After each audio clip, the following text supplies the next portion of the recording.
Top 10 booths जहां सबसे ज्यादा कांग्रेस की स्ट्रेंथ थी वहां टारगेट किया, और 2018 में पिछले इलेक्शन में 10 में से 8 बूथ कांग्रेस पार्टी जीती थी, और इन 8 में से इन्होंने 6000 लोग उड़ाने की कोशिश की।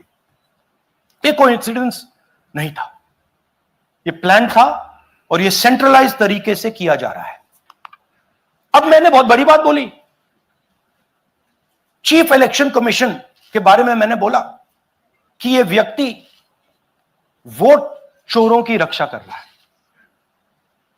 जो भी मैं यहां बोल रहा हूं 100% प्रूफ के साथ, सबूत के साथ बोल रहा हूं, और मैं अभी आपको दिखाना चाहता हूं कि मैं ये शब्द क्यों बोल रहा हूं और किस बेसिस पे बोल रहा हूं। आपको अपनी आंखों से ये दिखेगा। कर्नाटका सीआईडी ने केस चालू किया कि वोटर कौन है, ये फोन किसके हैं, ये आईपी एड्रेस क्या है, ओटीपी कहां गया, इन चीजों के बारे में इन्वेस्टिगेशन शुरू होती है। कर्नाटक सीआईडी ने हिंदुस्तान के इलेक्शन कमीशन को 18 चिट्ठियां लिखी हैं। हमें आप ये इंफॉर्मेशन दीजिए, बिल्कुल क्लियर है, डेस्टिनेशन आईपी दीजिए, डिवाइस डेस्टिनेशन पोर्ट दीजिए, ओटीपी ट्रेल दीजिए, फोन नंबर्स दीजिए, फोन नंबर्स के मालिकों के नाम दीजिए। क्लियरली पूछा है, नो आंसर।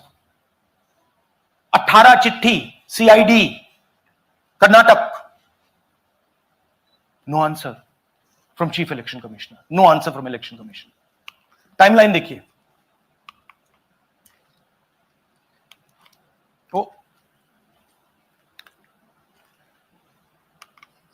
ओके, फरवरी 23 में इन्वेस्टिगेशन शुरू होती है। मार्च 23 में कर्नाटका सीआईडी चिट्ठी लिखती है ईसीआई को कि हमें सारे डिटेल्स दे दीजिए। अगस्त में इनकंप्लीट डिटेल्स दी जाती हैं, जिससे कोई इन्वेस्टिगेशन आगे नहीं बढ़ेगा। जिन चीजों की जरूरत थी वो नहीं दी, जिसकी जरूरत नहीं थी वो सारी दे दी। पहला सबूत। दूसरा सबूत, 18 बार रिमाइंडर लेटर गए हैं। आपको अगर सीआईडी एक बार लेटर भेज दे और आप नहीं गए, आप जानते हो क्या होगा।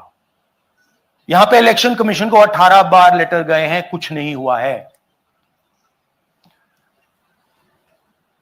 बाद में क्या होता है, कर्नाटक ईसी इलेक्शन कमीशन को लिखता है, कहता है भैया हमें दे दीजिए, आपको इंफॉर्मेशन देना पड़ेगा। No reply. मार्च 25 में आखिरी लेटर सितंबर में गया है, कुछ ही दिन पहले। No reply from EC. यह है सबूत कि ज्ञानेश कुमार जी वोट चोरों की रक्षा कर रहे हैं, और यह ब्लैक एंड व्हाइट सबूत है, इसमें कोई कंफ्यूजन नहीं है कहीं।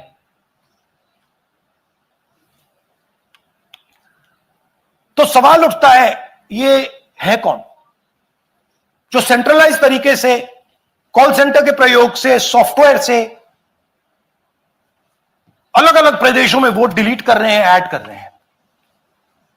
इलेक्शन कमीशन जानता है, ज्ञानेश कुमार जी जानते हैं। अच्छा, ये सिर्फ आनंद में नहीं हुआ, ये अलग अलग कंस्टिट्यूएंसीज में हुआ है। आनंद में लीगल प्रोसेस चालू हो गई, पकड़ लिया। यहां महाराष्ट्र में उसी मोडस ऑपरेंडी से, उसी सिस्टम से यहां पे वोट ऐड हुए हैं। आनंद में डिलीट, रजौरा में एडिशन, 6850। आपको याद होगा पिछले प्रेजेंटेशन में मैंने आपको नाम दिखाए थे, ये देखिए वही नाम यहां है। वही सिस्टम महाराष्ट्र में चल रहा है जो कर्नाटक में चल रहा था। नाम वैसे ही है, जेडब्ल्यू जेडब्ल्यू जेडब्ल्यू, पता वैसा है जेडब्ल्यू जेडब्ल्यू, नाम यू जैसे किसी ने टाइप करके लगा दिया। तो जो ये काम कर रहा है ये उत्तर प्रदेश में, हरियाणा में, बिहार में, कर्नाटक में, महाराष्ट्र में वही कर रहा है।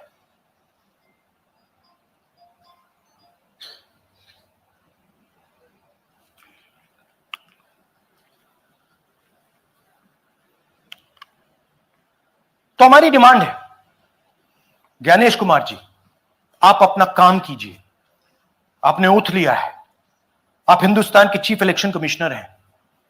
आपसे कर्नाटक की सीआईडी सबूत मांग रही है।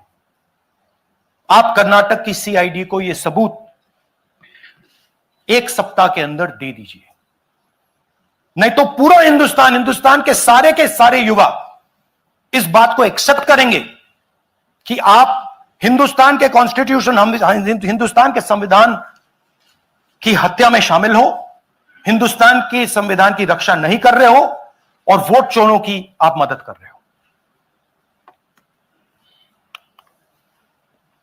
Thank you. और थोड़ी देर में हम आपको हाइड्रोजन बॉम्ब दिखाने जा रहे हैं।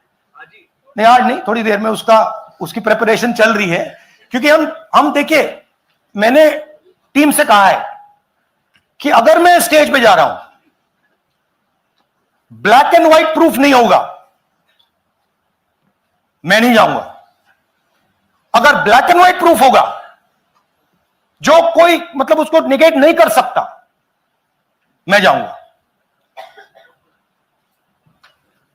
मैं देश के कॉन्स्टिट्यूशन की रक्षा कर रहा हूं, संविधान की रक्षा कर रहा हूं, मैं लोकतंत्र की रक्षा कर रहा हूं और मैं सच्चाई आपके सामने रख रहा हूं।